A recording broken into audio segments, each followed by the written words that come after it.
सल्तनत की हालत डावाडोल सी। औरंगजेब तो बाद अगले 87 सालों शाह आलम चौथा बादशाह सी, पर ਉਹਦੇ हथ च भी कोई बाली ज़्यादा पावर नहीं सी। दरबारी ते सेनापति जो कहते सन बादशाह उही करता सी। मरहट्टे ते अंग्रेज ये दोवें ही किसी न किसी तरह दिल्ली ते कब्जा करना चाहते सन, क्योंकि ये दोवें जान चुके सन कि मुगल राज कमजोर हो चुकिया है। दिल्ली जितन का सुनहरा मौका है। इसलिए फिर सन 1783 ਨੂੰ ਮਰਾਠਿਆਂ ਨੇ ਦਿੱਲੀ ਤੇ ਹਮਲਾ ਕਰਕੇ ਲਾਲ ਕਿਲੇ ਤੇ ਕਬਜ਼ਾ ਕਰ ਲਿਆ ਤੇ ਜਦੋਂ ਇਸ ਗੱਲ ਦਾ ਪਤਾ ਅੰਗਰੇਜ਼ ਜਨਰਲ ਅਕਟਰ ਲੋਨੀ ਨੂੰ ਲੱਗਿਆ ਤਾਂ ਉਹ ਵੀ ਇੱਕ ਭਾਰੀ ਲਾਮ ਲਸ਼ਕਰ ਲੈ ਕੇ ਦਿੱਲੀ ਵੱਲ ਨੂੰ ਤੁਰ ਪਿਆ, ਕਿਉਂਕਿ ਉਹ ਜਾਣਦੇ ਸਨ ਕਿ ਮਰਾਠੇ ਕਿੰਨੇ ਕੁ ਪਾਣੀ 'ਚ ਹਨ ਤੇ ਉਹਨਾਂ ਨੂੰ ਆਸਾਨੀ ਨਾਲ ਹਰਾਇਆ ਜਾ ਸਕਦਾ ਹੈ। ਜਦੋਂ ਮਰਾਠਿਆਂ ਨੂੰ ਅੰਗਰੇਜ਼ਾਂ ਦੇ ਇੱਕ ਵੱਡੀ ਫੌਜ ਲੈ ਕੇ ਚੜ੍ਹਾਈ ਕਰਦੇ ਆਉਣ ਦਾ ਪਤਾ ਲੱਗਿਆ ਤਾਂ ਉਹ ਡਰਦੇ ਲਾਲ ਕਿਲਾ ਛੱਡ ਕੇ ਉੱਥੋਂ ਭੱਜ ਗਏ। तद शाह आलम ने सोचा कि हुण मराठे तो इत्थों चले गए हैं तो जे अंग्रेज़ों ने आके कब्जा कर लिया तो गल तो वो ही रहेगी। हुण मैनू बचन का एक मौका मिला है, मैनू कोई ना कोई उपराला जरूर करना चाहिए है। तद वजीरा ने कहा कि हुण तो बचन का सिर्फ इक्को ही तरीका है कि सिख जरनैल सरदार बघेल सिंह जी नूं मदद की गुहार लगाई जाए। इसलिए फिर बादशाह शाह आलम ने अपने दरबार के 3 मुख सलाहकारां नूं भेज के सरदार बघेल सिंह जी नूं उन्हां दी मदद करन दी बेनती की। लोड़ पैण ते हर किसी की मदद करना यह सिद्धांत दसम पिता ने सिखा नूं गुरती विच दिता होया है।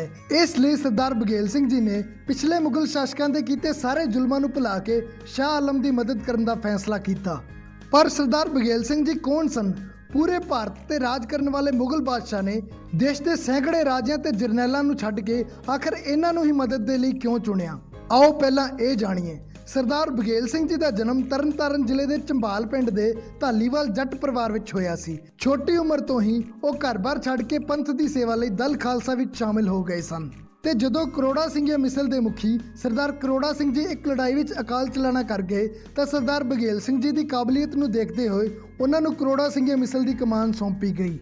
हौली हौली सरदार बघेल सिंह ने उत्तर भारत के एक वड्डे हिस्से ते अपनी धक कायम कर ली। जलंधर तो लैके गंगा यमुना ते करनाल तक उन्हां दे घोड़ियां नूं रोकण वाला कोई नहीं सी। करोड़ा सिंघिया मिसल के 12,000 घोड़सवार हर समय उन्हां दे नाल रहिंदे सन। की मुगल, की मराठे ते की अंग्रेज, हर वड्डा जरनैल उन्हां दे नाम तो थर थर कंबदा सी। सरदार बघेल सिंह जी ने अपनी कथनी नूं पूरा करते हुए एक वड्डी फौज ते लाम लश्कर लैके दिल्ली वल चाले पा दिते।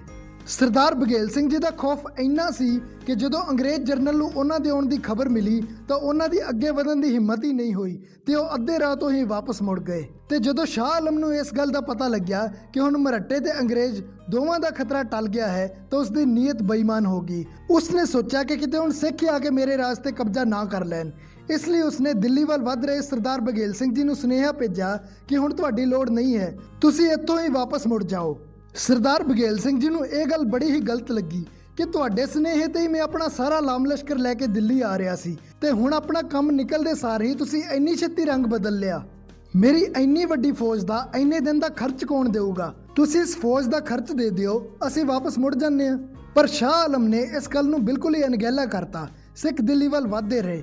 दिल्ली के बाहर पहुंच के सरदार बघेल सिंह जी ने एक बार फिर सुनेहा भेजा कि इस तरह जाना गवाउण का कोई फायदा नहीं, तू हजे भी साडा खर्चा सानू दे दे, असीं मुड़ जाने हाँ, नहीं तो फिर सानू मजबूरन हमला करना ही पऊगा।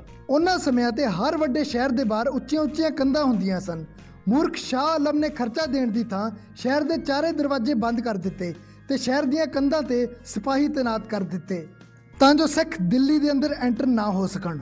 करनाल तो तुरन लग्या सरदार बघेल सिंह जी ने सरदार जस्सा सिंह अल्लूवालिया ते सरदार जस्सा सिंह रामगढ़िया नूं भी दिल्ली पहुंचण लई सुनेहे भेजे सन ते हुण ओह दोवें भी अपणियां फौजां लैके आके सरदार बघेल सिंह नाल रल गए सन। जस्सा सिंह अल्लूवालिया ने कहा कि जे शाह आलम ने सारे दरवाजे बंद कर दिते हैं तो कोई गल नहीं, सिख अपना राह आप बनाउणा भी जाणदे हन। एक वड्डा दरख्त कटवाया गया, उसका तना अगों पेंसिल वांगू तिखा करके सिखां ने उस नाल शहर की कंध ते चोट करनी शुरू की।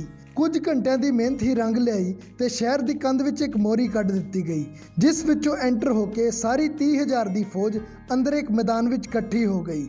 इस मैदान नूं बाद विच 30,000 मैदान नाम दिता गया, जिथे अज 30,000 कोट बनया होया है। तो जिहड़ी मोरी राही सिंह अंदर एंटर होए सन, बाद विच सिंघां ने वो मोरी बंद नहीं होण दित्ती ते उत्थे एक शानदार गेट की उसारी करवाई, जिस नूं अज दिल्ली का मोरी गेट कहा जाता है। भावें खालसे फौज की गिनती 30,000 ही सी, फिर भी मुगलों ने कुछ छोटिया मोटिया झड़पों तो बाद ही हथ खड़े कर दिते, पर शाह आलम नूं फड़िया ना जा सकिया। ਉਹ ਇੱਕ ਚੋਰ ਰਸਤੇ ਰਾਹੀਂ ਉੱਥੋਂ ਭੱਜਣ ਵਿੱਚ ਕਾਮਯਾਬ ਹੋ ਗਿਆ। ਉਹ ਆਪ ਤਾਂ ਭੱਜ ਗਿਆ, ਪਰ ਉਸ ਦੀਆਂ ਬੇਗਮਾਂ ਤੇ ਬੱਚੇ ਹਜੇ ਵੀ ਕਿਲੇ ਵਿੱਚ ਹੀ ਸਨ। ਪਰ ਸਰਦਾਰ ਬਘੇਲ ਸਿੰਘ ਨੇ ਸਿੱਖਾਂ ਨੂੰ ਸਖਤ ਹਦਾਇਤ ਦਿੱਤੀ ਕਿ ਕਿਸੇ ਵੀ ਬੀਬੀ ਨਾਲ ਕਿਸੇ ਵੀ ਤਰ੍ਹਾਂ ਦੀ ਕੋਈ ਬਦਤਮੀਜ਼ੀ ਨਾ ਕੀਤੀ ਜਾਵੇ। ਸਿੱਖਾਂ ਦੇ ਆਉਣ ਨਾਲ ਦਿੱਲੀ ਦੀ ਆਮ ਜਨਤਾ ਨੇ ਵੀ ਸੁੱਖ ਦਾ ਸਾਹ ਲਿਆ ਸੀ, ਕਿਉਂਕਿ ਮਰਹੱਟਿਆਂ ਨੇ ਤਾਂ ਆਉਂਦੇ ਹੀ ਆਮ ਜਨਤਾ ਨਾਲ ਲੁੱਟ-ਖੋਹ ਸ਼ੁਰੂ ਕਰ ਦਿੱਤੀ ਸੀ ਤੇ ਸ਼ਾਹ ਆਲਮ ਦੇ ਰਾਜ ਵਿੱਚ ਵੀ ਗੈਰ ਮੁਸਲਿਮ ਜਨਤਾ ਨੂੰ ਬਹੁਤ ਜ਼ਿਆਦਾ ਤੰਗ ਕੀਤਾ ਜਾਂਦਾ ਸੀ। ਪਰ ਸਿੱਖਾਂ ਦੇ ਰਾਜ ਵਿੱਚ ਸਾਰੇ ਸਮਾਨਤਾ ਤੇ ਸੁੱਖ ਸ਼ਾਂਤੀ ਨਾਲ ਰਹਿ ਸਕਦੇ ਸਨ। ਹੁਣ ਵਾਰੀ ਸੀ ਦਿੱਲੀ ਦਾ ਬਾਦਸ਼ਾਹ ਚੁਣਨ ਦੀ। ਲਾਹੌਰ ਦੇ ਜਿੱਤ ਤੋਂ ਬਾਅਦ ਸਰਦਾਰ ਜੱਸਾ ਸਿੰਘ ਅੱਲੂਵਾਲੀਆ ਨੂੰ ਸਿੱਖ ਕੌਮ ਨੇ ਸੁਲਤਾਨ ਉਲ ਕੌਮ ਦੇ ਮਾਣ ਨਾਲ ਨਵਾਜਿਆ ਸੀ। ਇਸ ਲਈ ਸਰਦਾਰ ਬਘੇਲ ਸਿੰਘ ਜੀ ਚਾਹੁੰਦੇ ਸਨ ਕਿ ਦਿੱਲੀ ਦਾ ਬਾਦਸ਼ਾਹ ਸਰਦਾਰ ਜੱਸਾ ਸਿੰਘ ਅੱਲੂਵਾਲੀਆ ਨੂੰ ਹੀ ਬਣਾਇਆ ਜਾਵੇ। ਪਰ ਇਸ ਗੱਲ ਤੇ ਜੱਸਾ ਸਿੰਘ ਰਾਮਗੜੀਆ ਸਹਿਮਤ ਨਹੀਂ ਸਨ। ਉਹਨਾਂ ਦਾ ਮੰਨਣਾ ਸੀ ਕਿ ਖਾਲਸੇ ਦੇ ਰਾਜ ਵਿੱਚ ਕੋਈ ਮਨੁੱਖ ਤਖਤ ਤੇ ਕਿਵੇਂ ਬੈਠ ਸਕਦਾ ਹੈ, ਇਹ ਜਗ੍ਹਾ ਤਾਂ ਗੁਰੂ ਸਾਹਿਬ ਦੀ ਹੈ। ਇਸ ਗੱਲ ਵਿੱਚ ਜਦੋਂ ਜੱਸਾ ਸਿੰਘ ਅੱਲੂਵਾਲੀਆ ਨੇ ਵੀ ਹਾਮੀ ਭਰ ਦਿੱਤੀ ਤਾਂ ਸਾਰੇ ਸਹਿਮਤ ਹੋ ਗਏ। ਇਸ ਤੋਂ ਬਾਅਦ ਉਹਨਾਂ ਖਾਲਸੇ ਦੀ ਆਨ ਬਾਨ ਤੇ ਸ਼ਾਨ ਸ਼੍ਰੀ ਨਿਸ਼ਾਨ ਸਾਹਿਬ ਨੂੰ ਲਾਲ ਕਿਲੇ ਤੇ ਚੁਲਾ ਦਿੱਤਾ। ਹੁਣ ਵਾਰੀ ਸੀ ਬਾਦਸ਼ਾਹ ਦੇ ਤਖਤ ਦੀ। ਸਿੱਖ ਚਾਹੁੰਦੇ ਸਨ ਕਿ ਕੁਝ ਇਹੋ ਜਿਹਾ ਕੀਤਾ ਜਾਵੇ ਕਿ ਰਹਿੰਦੀ ਦੁਨੀਆ ਤੱਕ ਯਾਦ ਰਵੇ ਕਿ ਸਿੱਖਾਂ ਨੇ ਵੀ ਕਦੀ ਦਿੱਲੀ ਦੇ ਲਾਲ ਕਿਲੇ ਤੇ ਧੱਕ ਪਾਈ ਸੀ। ਇਸ ਲਈ ਫਿਰ ਜਿਹੜੇ ਤਖਤ ਤੇ ਬਹਿ ਕੇ ਕਦੀ ਔਰੰਗਜ਼ੇਬ ਫਤਵੇ ਦਿਆ ਕਰਦਾ ਸੀ, ਜਿਹੜੇ ਤਖਤ ਤੇ ਬਹਿ ਕੇ ਫਰਖਸ਼ੀਰ ਨੇ ਬਾਬਾ ਬੰਦਾ ਸਿੰਘ ਬਹਾਦਰ ਨੂੰ ਸ਼ਹੀਦ ਕਰਵਾਇਆ ਸੀ, ਸਿੱਖਾਂ ਨੇ ਉਸ ਤਖਤ ਦੀ ਇੱਕ ਵੱਡੀ ਸਿੱਲ ਪੁੱਟ ਕੇ ਘੋੜਿਆਂ ਦੇ ਮਗਰ ਪਾ ਦਿੱਤੀ। ਉਹ ਇਤਿਹਾਸਿਕ ਸਿੱਲ 4 ਵੱਡੀਆਂ ਤੋਪਾਂ ਤੇ ਕੁਝ ਹੋਰ ਕੀਮਤੀ ਸਮਾਨ ਗੱਡਿਆਂ ਤੇ ਲੱਦ ਕੇ ਸਰਦਾਰ ਜੱਸਾ ਸਿੰਘ ਰਾਮਗੜੀਆ ਅੰਮ੍ਰਿਤਸਰ ਸਾਹਿਬ ਲੈ ਆਏ। ਅੱਜ ਵੀ ਉਹ ਸਿੱਲ ਇੱਥੇ ਰਾਮਗੜੀਆ ਬੁੰਗੇ 'ਚ ਪਈ ਸਿੱਖਾਂ ਦੀ ਦਿੱਲੀ ਫਤਿਹ ਦੀ ਗਵਾਹੀ ਭਰਦੀ ਹੈ। ਇਸ ਦੇ ਕੁਝ ਸਮੇਂ ਬਾਅਦ ਸਰਦਾਰ ਜੱਸਾ ਸਿੰਘ ਅੱਲੂਵਾਲੀਆ ਵੀ ਆਪਣੀ ਪਲਟਨ ਲੈ ਕੇ ਦਿੱਲੀ ਤੋਂ ਰਵਾਨਾ ਹੋ ਗਏ। ਸ਼ਾਹ ਆਲਮ ਇੱਕ ਗੁਪਤ ਜਗ੍ਹਾ ਤੇ ਆਪਣੇ ਮੰਤਰੀਆਂ ਨਾਲ ਇਕੱਠਾ ਹੋ ਕੇ ਕਿਲੇ ਨੂੰ ਵਾਪਸ ਲੈਣ ਲਈ ਸਲਾਹ ਕਰ ਰਿਹਾ ਹੈ। ਤਦ ਇੱਕ ਸਿਆਣੇ ਨੇ ਸਲਾਹ ਦਿੱਤੀ ਕਿ ਲੜਕੇ ਜਾਂ ਧੱਕੇਸ਼ਾਹੀ ਨਾਲ ਤਾਂ ਆਪਾਂ ਸਿੱਖਾਂ ਤੋਂ ਨਹੀਂ ਜਿੱਤ ਸਕਦੇ। ਹਾਂ, ਸ਼ਾਂਤੀ ਤੇ ਰਾਜੀਨਾਮੇ ਨਾਲ ਜ਼ਰੂਰ ਕੋਈ ਰਾਹ ਕੱਢਿਆ ਜਾ ਸਕਦਾ ਹੈ, ਪਰ ਰਾਜੀਨਾਮਾ ਕਰਾਉਣ ਲਈ ਹਮੇਸ਼ਾ ਇੱਕ ਵਿਚੋਲੀਏ ਦੀ ਲੋੜ ਹੁੰਦੀ ਹੈ ਤੇ ਇਹ ਵਿਚੋਲੀਆ ਚੁਣਿਆ ਗਿਆ ਬੇਗਮ ਸਮਰੂ ਨੂੰ, ਜੋ ਕਿ ਸਰਦਾਰ ਬਘੇਲ ਸਿੰਘ ਜੀ ਦੀ ਧਰਮ ਭੈਣ ਬਣੀ ਹੋਈ ਸੀ। ਇਹ ਬੇਗਮ ਸਮਰੂ ਕੌਣ ਸੀ, ਆਓ ਜਾਣਦੇ ਹਾਂ। ਇਹਨਾਂ ਦਾ ਪਹਿਲਾ ਨਾਮ ਫਰਜ਼ਾਨਾ ਬੇਗਮ ਸੀ। ਇਹਨਾਂ ਵਿਆਹ ਇੱਕ ਅੰਗਰੇਜ਼ ਅਫਸਰ ਵਾਲਟਨ ਸਮਰੂ ਨਾਲ ਕਰਵਾਇਆ ਸੀ, ਜੋ ਕਿ ਸਰਦਾਨਾ ਰਿਆਸਤ ਦੇ ਰਾਜੇ ਦਾ ਅਹਿਲਕਾਰ ਸੀ ਤੇ ਰਾਜੇ ਦੀ ਮੌਤ ਤੋਂ ਬਾਅਦ ਉਹ ਰਿਆਸਤ ਦਾ ਮਾਲਕ ਬਣ ਗਿਆ ਸੀ। ਆਪਣੇ ਪਤੀ ਦੇ ਨਾਮ ਤੇ ਹੀ ਉਸਨੇ ਆਪਣਾ ਨਾਮ ਚੇਂਜ ਕਰਕੇ ਬੇਗਮ ਸਮਰੂ ਕਰ ਲਿਆ ਸੀ। ਸਿੱਖ ਰਾਜ ਦੇ ਸਮੇਂ ਇੱਕ ਦਿਨ ਇਹ ਆਪਣੇ ਪੇਕਿਆਂ ਨੂੰ ਮਿਲਣ ਪਾਲਕੀ 'ਚ ਬੈਠ ਕੇ ਦਿੱਲੀ ਆ ਰਹੀ ਸੀ, ਜਿਸ ਨੂੰ ਮੁਸਲਿਮ ਭੇਸ ਵਾਲੇ ਨੌਕਰਾਂ ਨੇ ਚੁੱਕਿਆ ਹੋਇਆ ਸੀ। ਤਦ ਕੁਝ ਸਿੰਘਾਂ ਦੀ ਨਜ਼ਰ ਇਹਨਾਂ ਤੇ ਪਈ।